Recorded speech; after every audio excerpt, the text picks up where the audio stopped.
Y será directamente la lección 1-2, la obra misionera. Estamos en la mitad, o poco pasado la mitad de la página 2. ¿Están conmigo? Ok. Vamos a volver a los apuntes que están aquí. Bien. La obra misionera, número romano 2. La diferencia entre misión y la obra misionera. ¿Ok? Ahora recuerden, la misión de Dios es su plan y propósito. Punto 1. El plan y propósito de Dios. Su deseo de restaurar su imagen en el hombre caído, pecaminoso, por medio de la salvación. Eso es la misión. El plan y propósito de Dios. La obra misionera es el cumplimiento de este plan y propósito por medio de su pueblo. Por medio de su pueblo. Es nosotros subiendo a bordo para cumplir la misión de Dios.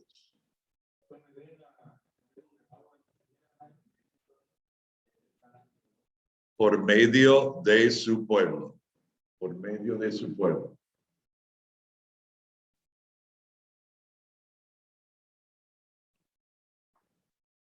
Y por lo tanto, la obra misionera no tiene nada que ver con reformas sociales, política, sistemas económicos y menos todavía con la teología de la liberación. Acá en América Latina, la teología de la liberación, propuesta por varias fuentes, tanto algunos reformados de la Iglesia Católica como otros grupos no católicos, y nada que ver con lo que es el plan de Dios de restaurar su imagen en el hombre caído. Es más bien para elevar la situación del pueblo de la pobreza en alguna manera por medio de reformas sociales, la política, sistemas económicos. El asunto es si uno trabaja en estas áreas de ayuda social con la idea de hacer mejorar la vida de la gente y no predica el evangelio, la gente va a estar mejor educada, va a vivir un estilo de vida más cómodo y terminará en la eternidad en el infierno. Entonces, ¿qué recompensa dará el hombre por su alma? ¿Qué ganará el hombre si ganare todo el mundo y perdiere su alma? ¿Me explico? Y esto no es decir que no debemos ministrar a las necesidades, porque tenemos tantos pasajes en las Escrituras donde si alguno ve a su hermano que tiene necesidad y cierra contra él su corazón, ¿cómo muere el amor de Dios en él? O cuando ve a su hermano sufrir necesidad y le dice, id en paz, calentaos y saciaos, y no le dé la cosa necesaria para la vida, ¿cómo es que el amor de Dios está en él? ¿Ok? Respondemos frente a situaciones. Debemos hacer bien a todos y mayormente a los de la familia de la fe. Todo eso son pasajes y preceptos bíblicos.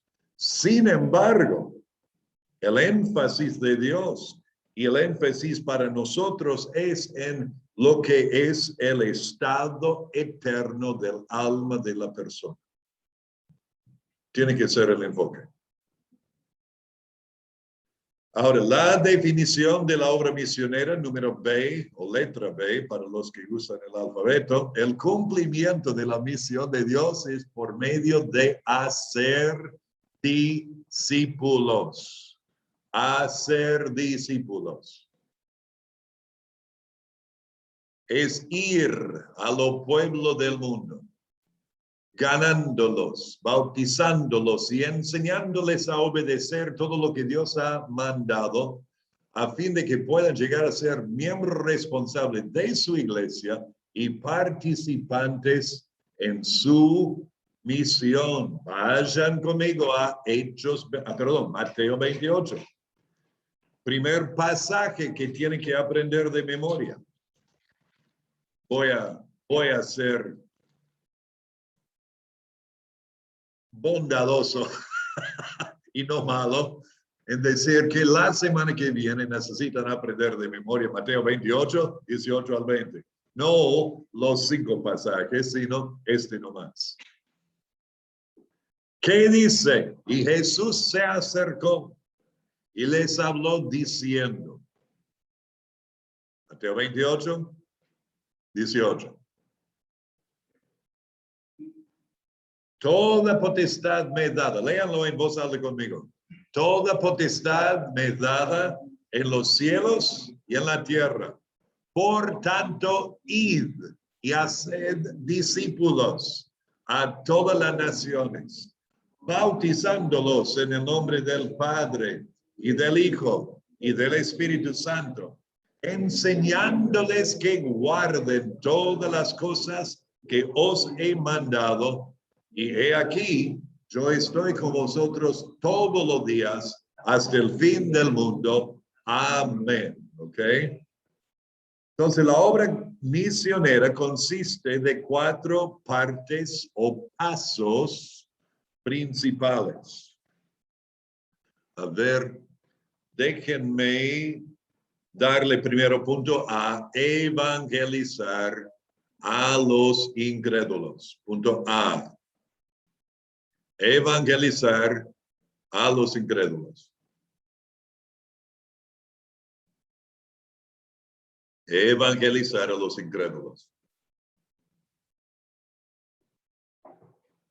Evangelizar quiere decir anunciar las buenas nuevas de Jesucristo. Anunciar la buena nueva de Jesucristo. Evangelizar. También. Buenas nuevas es literalmente lo que, o anunciar las buenas nuevas. Evangelio, la palabra griega. Bueno, angelio, anuncio. Ok, entonces tenemos el buen anuncio, las buenas noticias, las buenas nuevas. La persona incrédula precisa escuchar y aceptar la buena nueva de que Cristo vino a este mundo. Punto A. Punto B. Él sufrió y murió por el pecador. Él sufrió y murió por el pecador. Esto es el punto B.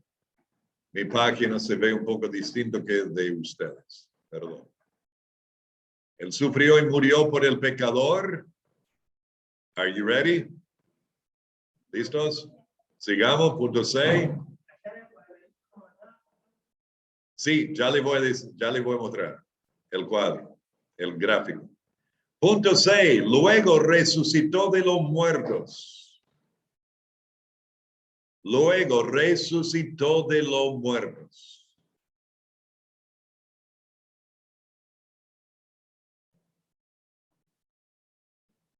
Jesús murió por los pecadores, luego resucitó de los muertos.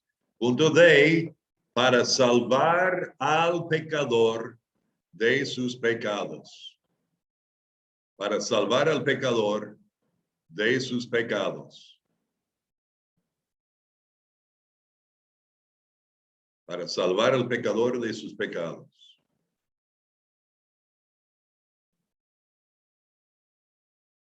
A ver si puedo cambiar esto para que sea más fluido.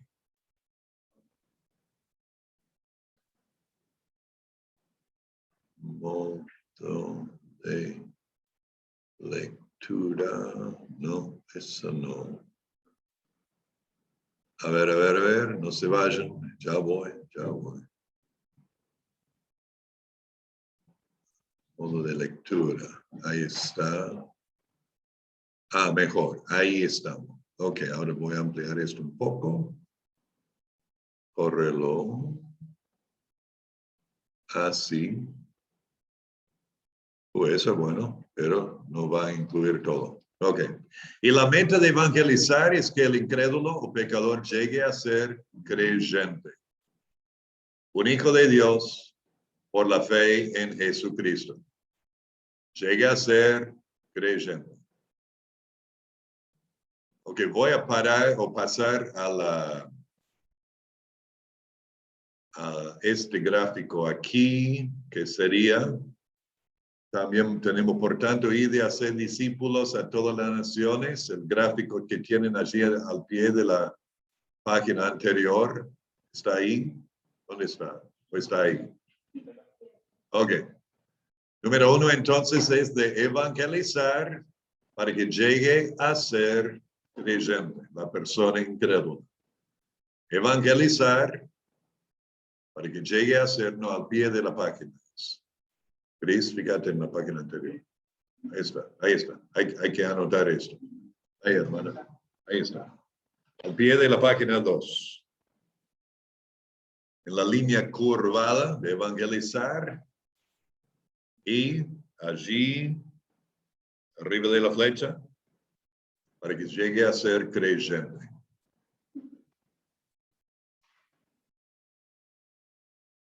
Pueden escribir así en una curva. Se ve medio malo, ¿no? Pero, ok. Bueno, ahora vamos a volver a donde estuvimos. En los apuntes, ¿dónde estuvimos? Acá, ok. Segundo paso, recuerden, primer paso, evangelizar a los incrédulos. Segundo paso, bautizar a los creyentes, página 3. Bautizar a los creyentes. Bautizar a los creyentes. Y la palabra bautizar significa sumergir o hundir. Es el término griego baptizo.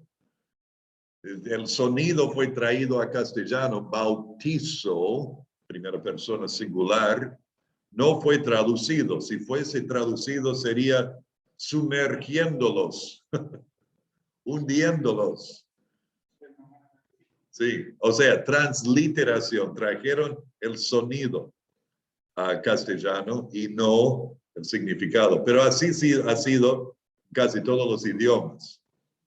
¿Ok? En inglés, baptize. En castellano, bautizar. En griego, baptizo. El bautismo por inmersión en agua es, punto A, la introducción pública del creyente en la membresía de la iglesia local. La introducción pública del creyente en la membresía de la iglesia local. El libro de Hechos demuestra el patrón o modelo en esto, así que todo lo que recibieron su palabra fueron bautizados. Y se añadieron aquel día como 3,000 personas. Eso es Hechos 2:41. Y Hechos 2:47 dice, alabando a Dios y teniendo favor con todo el pueblo, y el Señor añadía cada día a la iglesia los que habían de ser salvos. Entonces, el bautismo en tiempos bíblicos seguía enseguida la conversión de la persona, porque demostraba la conversión. No es la salvación, sino lo demuestra, porque muestra la identificación, punto B. Muestra la Pastor, identificación del creyente con la muerte, sepultura y resurrección de Cristo. Luciano, una pregunta. sí, una pregunta. Acerca del bautismo del etíope, del eunuco. ¿A Sí. qué iglesia él se unió? ¿A la iglesia de Jerusalén, pastor? No, porque él volvía a Etiopía. Y acá Sí. eso introduce el tema de la forma o el carácter transitorio o de transición del libro de los Hechos. Tenemos que entender que hay modelos en el libro de los Hechos para que sirven como principios, pero también hay acciones o eventos que tenemos que entender que son de modo de transición del judaísmo a lo que llamaríamos cristiandad. Entonces, en el caso del etíope, evidentemente era un prosélito judío. Había ido a Jerusalén para una fiesta religiosa, para adorar. Volvía, tenía su propia copia del libro de Isaías, un rollo. Leyéndolo, no entendía a quién se refería el capítulo 53, donde él leía. Entonces Dios llevó a Felipe a predicarle a Cristo, se convirtió a Cristo, fue bautizado en identificación con Cristo, su muerte, sepultura y resurrección, y siguió su camino. Se entiende por la historia y la tradición de la iglesia que él fue el que llevó entonces el evangelio a esa zona de África. ¿Ok? El etíope. Sí. El etíope. Gracias. De nada. Punto 6, también el bautismo representa el nuevo andar del creyente.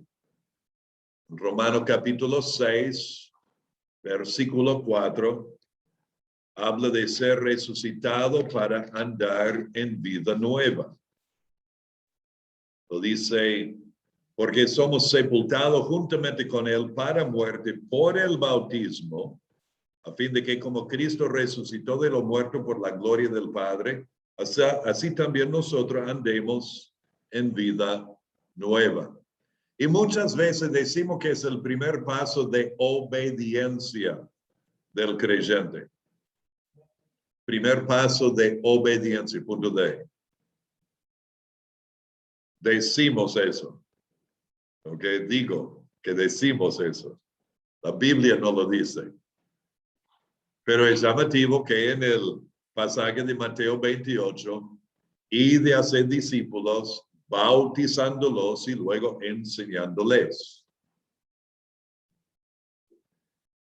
Y la meta de bautizar es que el creyente llegue a ser miembro y parte de la comunión y el compañerismo de la iglesia local. Esto es el punto 2. La meta de bautizar es que el creyente llegue a ser miembro y parte de la comunión y compañerismo de la iglesia local. Yo había leído antes Hechos 2:41 y el versículo 47, pero el párrafo entero demuestra esto. Y quiero explicar el gráfico nuevamente. Primer paso otra vez es evangelizar para que llegue la persona sin Cristo a ser creyente, luego bautizarlo para que el creyente llegue a ser miembro comprometido de la iglesia local, para que llegue a ser miembro de la iglesia local. Pero no para ahí. Esto es el segundo en 4 pasos. No es suficiente evangelizar a los incrédulos para que sean creyentes, de ganar almas nomás. No es suficiente. Es el primer paso en todo este concepto de hacer discípulos. No queremos dar a luz bebés que sigan siendo bebés durante 10, 15, 20, 30, 40 años. fuimos, o sea, podemos decir que nacimos para reproducirnos. El evangelio no para con nosotros, continúa a través de nosotros y por lo tanto de bautizar para que lleguen a ser miembros. Ahora, volvamos a los apuntes. El punto 6 es enseñar a los creyentes.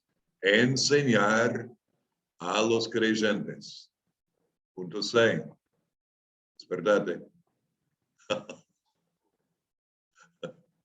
Algunos se tildan acá. Enseñar a los creyentes. Es enseñarles a guardar. ¿Qué dijo Jesús? Algo, poco, parte, todo. A guardar todo lo que Jesús nos, debe de ser todo lo que Jesús nos mandó. Todo lo que Jesús nos mandó. ¿Ok? Ahí tengo un error gramatical. Se borró algo ahí. Es enseñarles a guardar todo lo que Jesús nos mandó. Es enseñarles cómo andar en obediencia. La obediencia, número 2.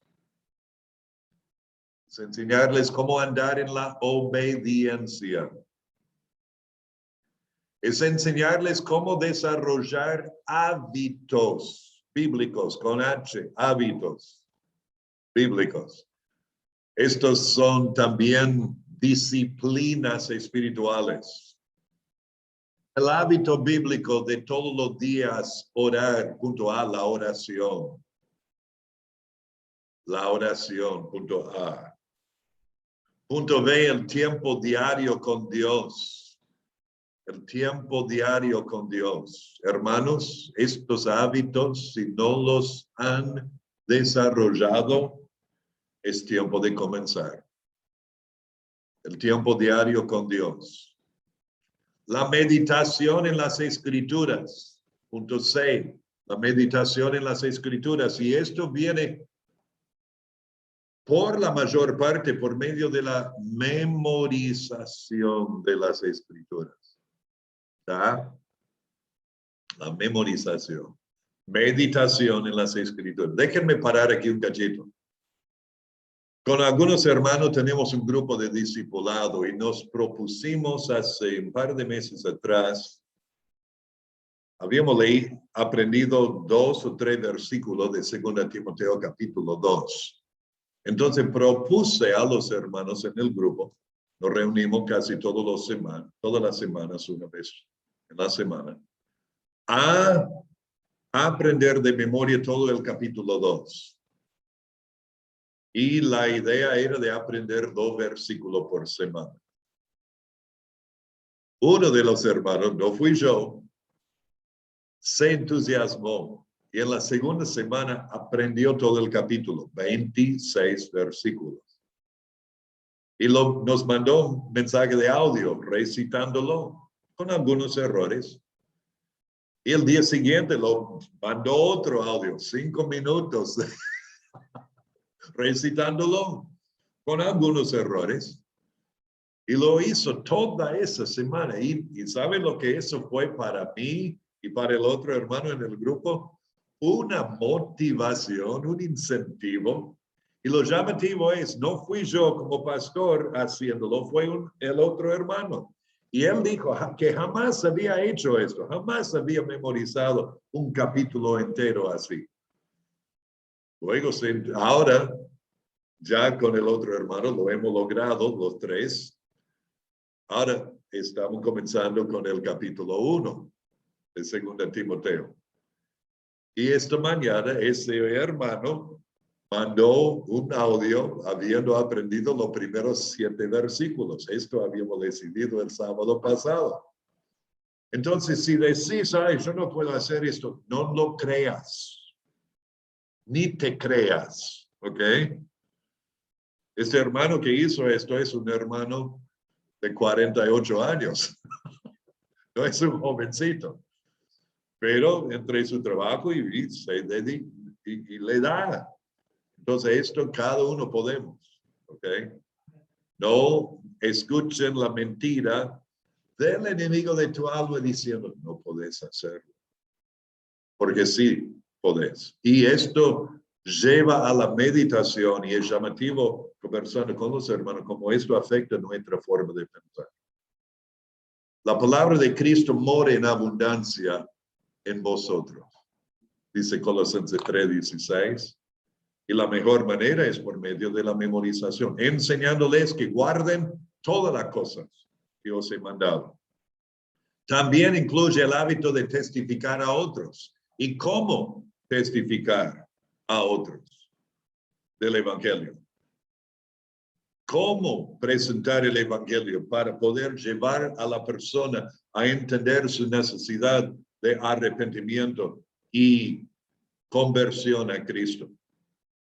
Y también incluye la enseñanza en la administración, punto E, de su tiempo. La administración, ¿qué es la palabra que usamos muchas veces? La palabra bíblica en cuanto a la administración. Comienza con M. Mayordomía. Mayordomía. ¿Ok? La administración de nuestro tiempo, talento, dones y finanzas. Mayordomía se refiere a lo que hace un mayordomo. ¿Y qué hace un mayordomo? Administra los bienes de otro. ¿Ok? Y esto es lo que tenemos que hacer. No somos dueños, hermanos, de nada. Dios es el dueño de todo. Él nos da, nos conceda en su gracia y bondad todo lo que somos y tenemos. Y por ahí piensan, no, por mi trabajo yo he ganado. Sí, ¿cierto? ¿Quién te dejó vivir en un país donde podés retener los frutos de tu trabajo? ¿Quién te dejó con salud que permite que trabajes? ¿Quién te dio las habilidades y conocimiento que tenés? ¿Y quién te lo puede quitar en un abrir y cerrar de ojos por medio de la muerte? En 1 Corintios 15, el apóstol Pablo dijo, por la gracia de Dios soy lo que soy. Y eso también aplica a que tengo lo que tengo. ¿Ok? Es importante que entendamos esto. Él es el creador, Él es el dueño, Él es el Señor. Y todo lo que tenemos, si lo llamamos nuestro, no lo es. Pertenece a Él. Y lo debemos administrar para su gloria. Cuando este concepto me agarró hace varios años, entonces charlando con nuestros hijos o con otros hermanos, sí. Y ya dejé de hablar de mi casa y de mi auto, de mi camioneta, o de mi Biblia, o de mi computadora, o mis herramientas. Todo pertenece a Dios. Es suyo. Entonces me vienen y dicen, pastor, ¿puedo usar la camioneta de Dios? Y le digo, no, como administrador no creo que Dios quiere que deje hacerlo. Pero es una forma de pensar. Es un cambio en la mentalidad. ¿Ok? Y por lo tanto, en esta administración, como Dios es generoso con nosotros, debemos ser generosos con todo lo que Él nos ha dado a otros. Eso es tema aparte. Muy bien. Debemos enseñar, número 4, enseñarles a los miembros cómo servir en el contexto de la iglesia local. En el contexto, no en las paredes, sino en el contexto de la iglesia local. Puede ser en la pared, pero por lo general es afuera. Es enseñarle cómo servir en el contexto de la iglesia local y la meta de enseñar es para que el creyente llegue a ser maduro en Jesucristo. Efesios 4, 11, 12 y 13, y les voy a mostrar esto.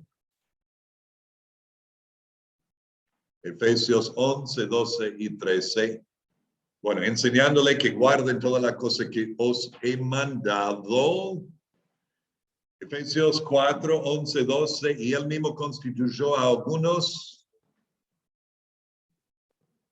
¿cómo? Apóstoles, a otros profetas, a otros evangelistas, a otros pastores y maestros, a fin de perfeccionar a los santos para la obra del ministerio, para la edificación del cuerpo de Cristo. Entonces, ¿quién tiene que hacer la obra del ministerio? ¿Pastores y maestros evangelistas? No. Sí, en parte, pero ellos tienen que equipar o perfeccionar ¿a quiénes? Los santos, los santos. Y a ustedes, aunque no lo crean, aunque no lo creamos, Dios nos considera santos. ¿Ok? No por nuestra santidad, sino por la de Jesús. Para la obra del ministerio, para la edificación del cuerpo de Cristo, hasta que todos lleguemos a la unidad de la fe, del conocimiento del Hijo de Dios, a un varón perfecto, quiere decir maduro, completo, a la medida de la estatura de la plenitud de Cristo. Ahora, maduro aquí no quiere decir más duro que una piedra como el hermano Rocomar, sino completo. Ay, perdón, hermano. Sino más bien completo en Cristo. Es la idea de la madurez. Responsable ante el Señor. Ok, volvamos al cuarto paso. Recuerden, voy a ir un poco para arriba aquí. La obra misionera consiste en 4 partes principales. Recuerden estas 4 partes porque se lo voy a preguntar en una oportunidad para sumo gozo, que se llama pruebas, ¿verdad? Evangelizar a los incrédulos, ya lo vimos. B, bautizar a los creyentes. C, enseñar a los creyentes. Y D, al pie de la página 3, equipar a los creyentes. Equipar o perfeccionar. Punto D. Equipar a los creyentes. Punto D. Equipar a los creyentes.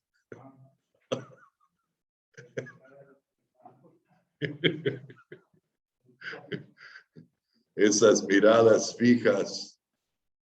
¿Dónde estoy? El día ha sido largo. Trabajamos y estamos aquí. La calefacción no ayuda. No sería bueno si hacía un frío acá adentro. Equipar a los creyentes. Punto 1 es equipar al creyente para que pueda participar en la obra del ministerio. Otra vez, Efesios 4:12, que acabo de citar. Equipar al creyente para que pueda participar en la obra del ministerio. Es equipar al creyente para que pueda, punto 2, participar en la misión de la iglesia local, la obra misionera. Y la meta de equipar es que el creyente llegue a ser un discípulo verdadero de Jesucristo, participando en hacer otros discípulos.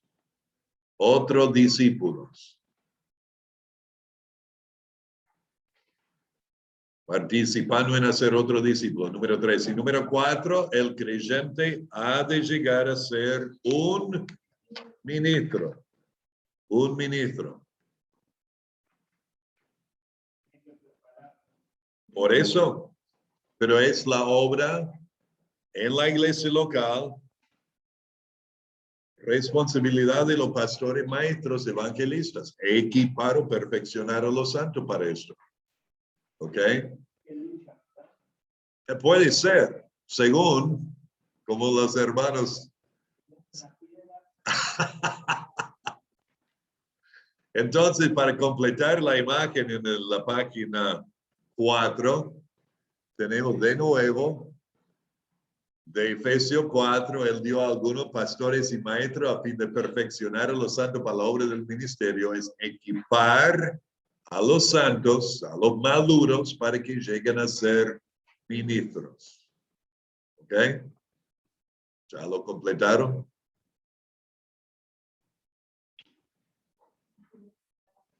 Muy bien.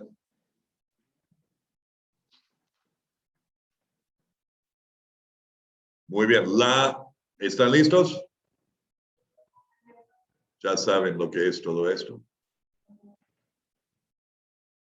Equipar a los santos, los maduros, para la obra del ministerio, para que sean ministros. ¿Qué es un ministro? La palabra ministrar, ¿qué significa? Servir. La palabra ministro, ¿qué significa? Servidor o siervo. Nada más y nada menos. Nos gusta el título, yo soy el ministro Barry Courts. Más de 20 veces, casi 30 veces, Dios se refirió a Moisés a través de todas las escrituras, mi siervo Moisés, mi siervo Moisés. Muy bien, vamos a seguir en los apuntes terminando la página 4. La motivación para la obra misionera.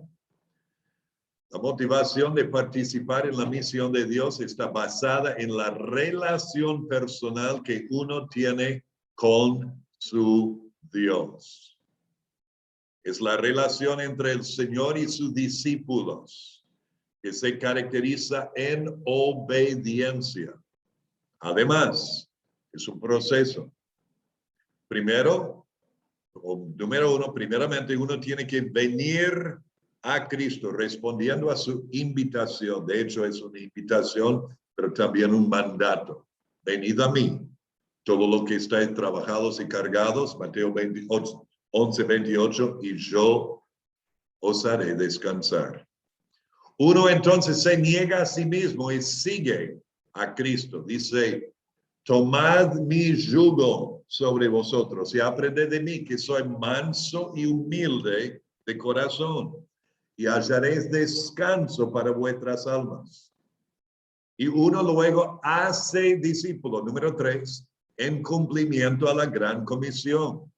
Ahora, decimos que es un proceso, pero no, a ver, hay que entender que desde la iniciativa de la obra de Dios en nuestras vidas para traernos a la nueva vida en Cristo, desde el momento que el Espíritu Santo comienza a obrar en nosotros y produce la regeneración de nuestras almas. Es su obra de la salvación. Desde nuestro punto de vista, conversión es lo que es nuestra parte. Así que arrepentíos y convertíos para que sean borrados vuestros pecados. ¿Ok?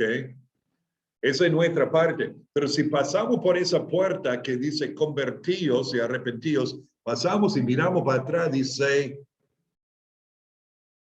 regenerados por el Espíritu Santo. Él es el que hace la obra en nosotros. Nos salvó, dice Tito 3:5, no por obra de justicia que nosotros hubiésemos hecho, sino por su misericordia, por la renovación en el Espíritu Santo. ¿Ok? Entonces hay que entender, es obra de Dios en nosotros, y la regeneración. El hecho de hacer discípulos, la palabra griega matheteusate, es el único imperativo que aparece en el pasaje. Esto es 3a. Todos los otros verbos son gerundios, o sea, en lugar de ir, literalmente es yendo. La palabra producentes. Luego baptizontes, bautizando, y didascontes, enseñando. Son gerundios que acompañan al imperativo hacer discípulos. O sea, y llevan la fuerza del imperativo, hablando de la gramática aquí.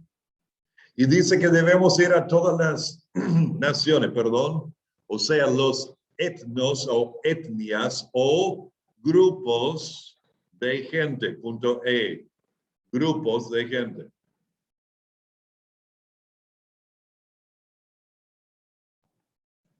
Entonces, acá en Argentina tenemos los argentinos, pero también hay un pueblo importante de judíos, hay un pueblo importante de árabes, hay un pueblo importante de grupos indígenas como los Toba, como los Wichi, en el sur, ¿cómo es el grupo allá? Mapuches, ¿ok? Entonces, de ir y llegar a todos estos grupos étnicos. Y la meta no es solamente plantar iglesias en cada nación geográfica, sino de ganar a cada grupo de gente, cada etnia. ¿Ok? La palabra griega etnos muchas veces se traduce gentiles y acá naciones. Y una nación geográfica puede contener diferentes pueblos o grupos de personas, como acabo de explicar acá en Argentina.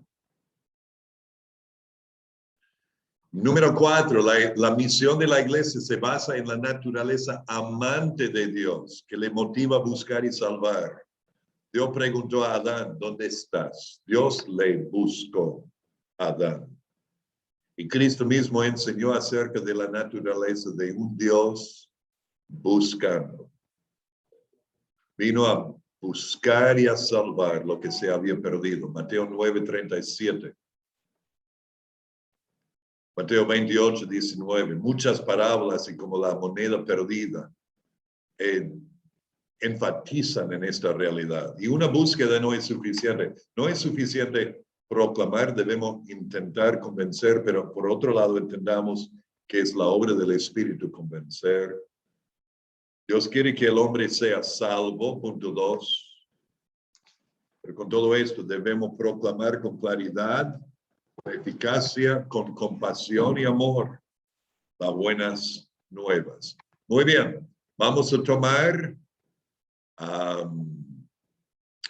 otro descanso de 5 minutos y luego volveremos para ver la tercera parte de la primera lección.